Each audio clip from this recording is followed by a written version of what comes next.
Predstava namenjena predvsem mladostnikom, rekel bi pravzaprav tistim, ki hodijo v osnovno šolo, mogoče tudi gimnazijcem oziroma namenjena pravzaprav tudi starejši publiki. Akterja, igralca naraje vidiva, da je ta publika mešana, kajti predstava je polna drobnih dovtipov in otroci na to stvar gledajo popolnoma drugače kot odrasli, tako da se pravzaprav ti smehi ali komentarji izmenjujejo.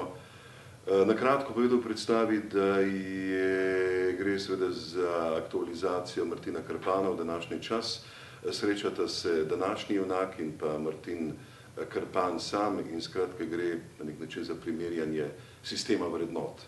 Martina Krpana, ki je tak kot je, ki se ne spreneveda, robat, nekako ne za naš čas, in pa magistra ali mistra Gregorja, ki je seveda junak današnjega časa, vendar pa so te vrednote luknjičaste kot, bom rekel, tolminski in ne švicarski sir.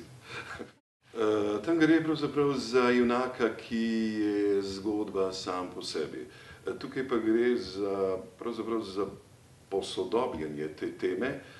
Martin Krpan je pravzaprav tudi na nek način človek današnjega časa, ki pravzaprav obuja zgodbo o Martinu Krpanu, na nek način pa je hkrati ta Martin Krpan on sam.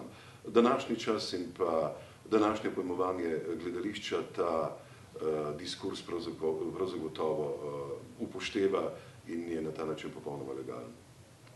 Ja, zagotovo je, zdaj če gledamo Martina Krpana, vemo seveda, da je to izmišljena figura, ki pa je kar precej, Levstek je kar precej napisal na ta slovenski temperament, če že hočete, torej trden, priden, delaven, po drugi strani pa seveda tudi premeten, kar se da.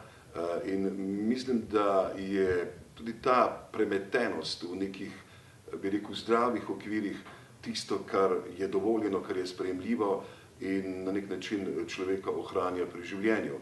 Meni osebno se mi zdi, da je ta odlika Martina Krpana ta, da je upošteval avtoritete toliko, kolikor jih je hotel, čeprav je bil cesar cesar in bila cesarica cesarica, pa vendarle jima je Martin povedal to, kar ima gre.